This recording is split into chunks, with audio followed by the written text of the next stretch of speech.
The Broads, with its unique landscape of waterways cutting through reed and sedge, punctuated by windmills, is well worth protecting.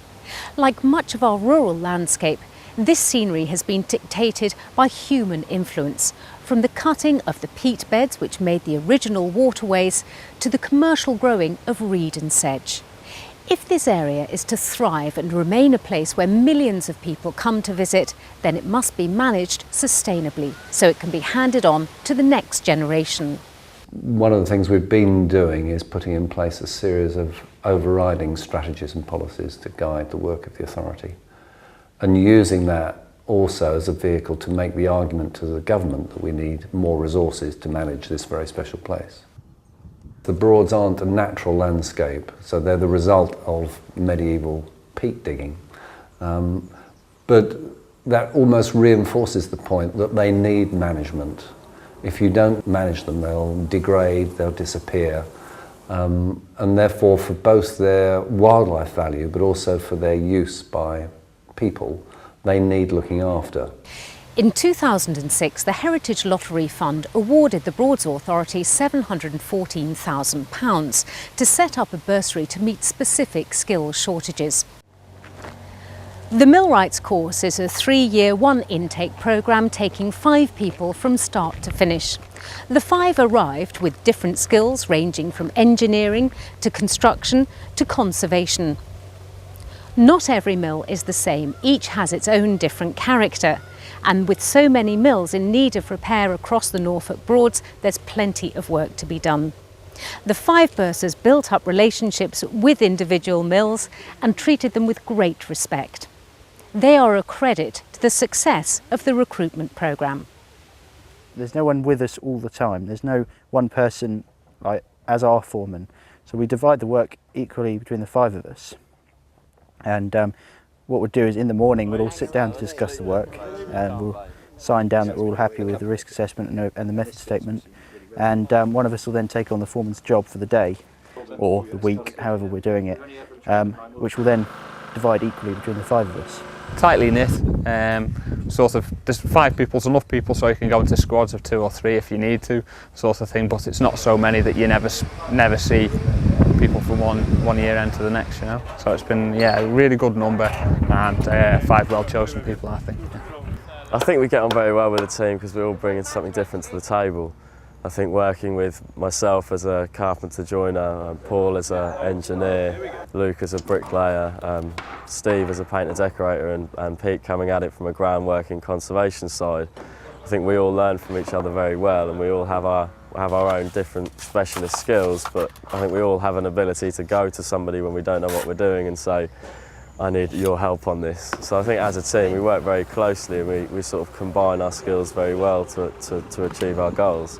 I want to learn as much as I can about the mill side of everything, how you build the cats, how the sails work, everything like that. And we have built the cap at Hardley, but that was like halfway through, and this time we're going to start from right at the beginning. Well, hopefully it will give me enough training to go self-employed being a millwright, which hopefully I can then do for the rest of my life. Hopefully, that's the plan.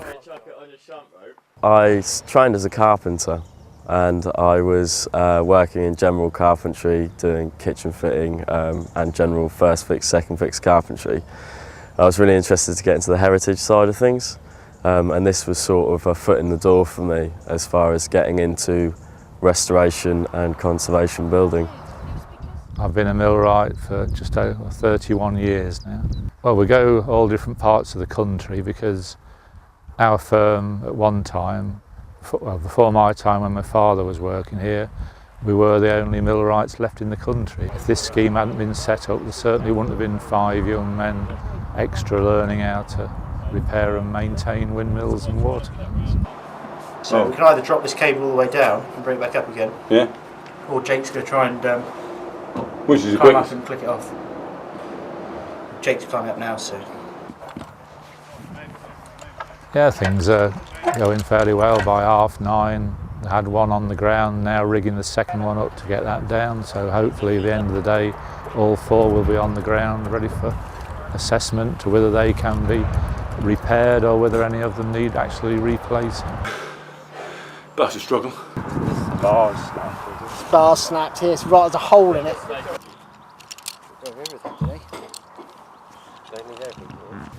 The credibility of this scheme is down to the organisations who signed up to it. Key partners had to come on board to make this bursary a success. Each organisation had a different idea about commerce and conservation, so the Broads Authority had to draw up a plan which all partners embraced enthusiastically. We have something like 21 mills that we care for, 20 of which of course are in the Broads. And so we've always worked closely with a Broads wind pump funding programme with the Broads Authority. You need to have that sort of money to train people because, well, whereas we might be able to afford to pay for the work that they're doing, we really couldn't, we haven't got the funds, and I don't think anyone else involved in Windmills has got the funds to actually do the training when, you know, you're not going to get any return. We have really been very short of finding people who know what mills do and what they need to have done to them to preserve them. So we think that there will be every opportunity if they set themselves up when the bursary scheme is finished to give them employment. I think there's an enormous power in collaborative working, and not just purely in education, but in terms of addressing issues locally that we're trying to address. And in our case, it goes broader than just pure education.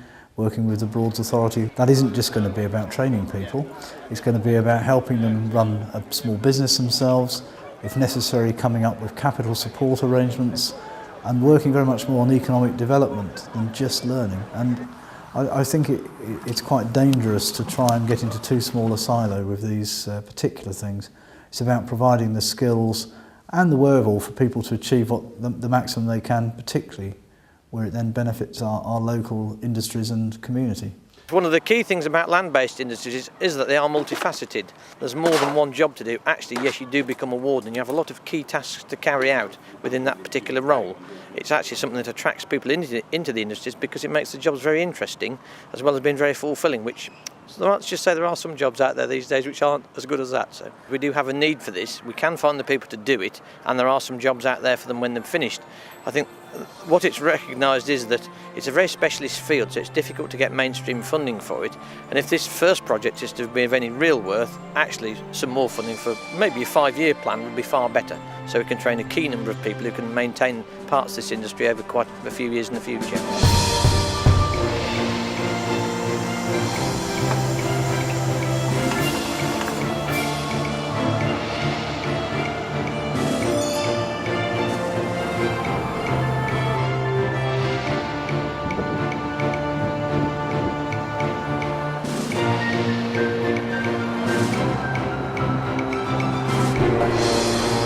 Put it right.